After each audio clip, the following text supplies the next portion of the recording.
So the government has been asked to intervene on the impact of drought on crops. The African Farmers Association of South Africa has raised concerns over the increase in endangered crops, which ultimately have a domino effect on livestock. Well, the association says farmers are already starting to experience losses. So what measures need to be put in place? Well, Chairperson of the AFASA Grain Commodity, Dr. Sandile Ndlungwane, joins us now for more. Dr. Ndlungwane, a good morning to you.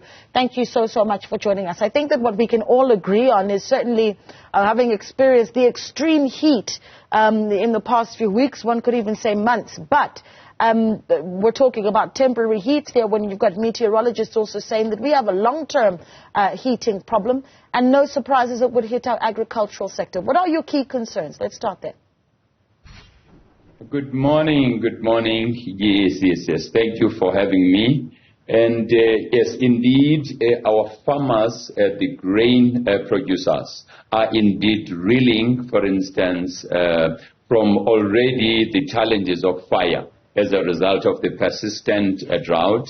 But now we actually are having this drought again because of the erratic rains and, of course, as a result of the climate changes. Now, the concern we're having is that farmers do need, or government, in fact, does need to assist when it comes to the agricultural disaster fund. So that's the kind of relief that the farmers would need. And they would also require access to affordable credit. They would, for instance, require, because if you look at other countries, such as the US, Australia, and others, not only do they have what they refer to as some deals just to mitigate and also ensure that there's adaptation to deal with these challenges. They also have subsidies. Now, in South Africa, we haven't quite really reached there, because it's not only the commercial farmers who are actually going to struggle, but even your emerging farmers who really do not have reserves, as it were. Now, they are actually going to lose crops, but they are going to lose finances, as it were. And this is going to impact on the food security. So it's one of the challenges that we actually need. We feel that the government has to swiftly intervene. Yeah. Thank you very much. I think to make the conversation a little bit more accessible to the average South African, we think of farming and we almost think of a sector that sits on its own. Unfortunately, though, the trickle-down effect does impact our very own bread basket when we hit the stores. Let's talk about how your concerns around what this means for food security and certainly the price of the bread basket as we move forward in an economy that is already struggling so immensely. Well, you are actually right, because for the past 2 quarters, the industry has actually experienced negative growth when it comes to the GDP. Now, obviously, all of that will actually affect ordinary men and women in South Africa and probably the Southern Africa, because the agricultural sector is not just supporting South Africa, but the Southern Africa, but also it's going to impact the imports as well. So we are just concerned that certainly this whole process, this whole drought, if there isn't a swift intervention, is going to affect prices going forward, but also is actually going to affect the operations, at the level of the farmers generally. Because some of these farmers, for instance, they are actually reliant on loans from the banks. Now, this debt just keep on mounting, and it will reach a point where it simply becomes unaffordable, as it were. Yeah, talk to me about how your understanding of how government does assist the agricultural sector, particularly where grain is concerned. And I know that your representation is mainly for emerging farmers. And we obviously need to have a conversation around how we start to commercialize those emerging farmers and start to build their capacity and what they're able to contribute to the bigger pool. But how much support are they getting from government, and what should that look like as we move into a drought or continue in the drought, and certainly expect weather patterns to continue to worsen? Well, certainly AFASA does represent, if you like, emerging farmers or black farmers. Majority of all of them are actually members of AFASA. Now, the black farmers, as you would know, that they've actually been excluded from, the mainstream economy pre-1994.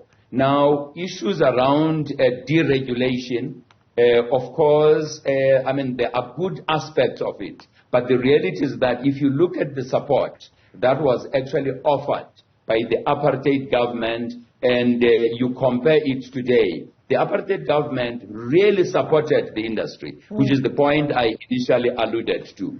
That if you compare, for instance, us with our counterparts, your US, your Australia, and so on, there is still subsidy, which we no longer have. Now, black farmers are really struggling because that support is not, or that subsidy is not there. But there is some support, which is insufficient because it's sometimes a little late, erratic. So as I said earlier on, what we would really want to see is that there are instruments that the government, of course, together with the private sector, that would actually be geared towards, the relief disaster through agricultural, for instance, disaster fund, the affordable credit, as well as, for instance, the agricultural insurance fund, which would also be linked to possibly some subsidy of sort. That's the kind of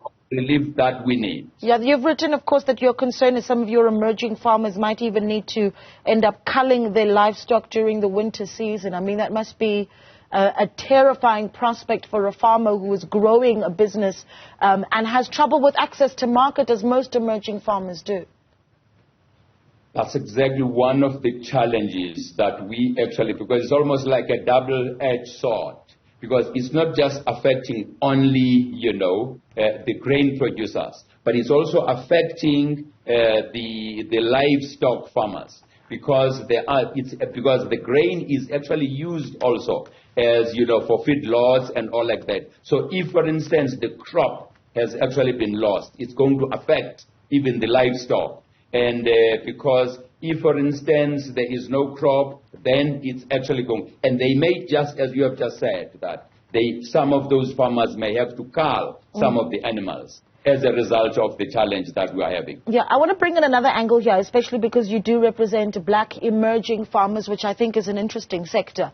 A bigger conversation certainly has been brewing over the years, and that being bills and new laws around cannabis, and certainly this sense that the cannabis industry is opening up, particularly for farmers, but concerns that it is going to be the larger commercial farmers that benefit for the sector. I mean, some of the issues that AFASA has raised around opening doors really for emerging farmers where cannabis is concerned. Talk to us about some of those.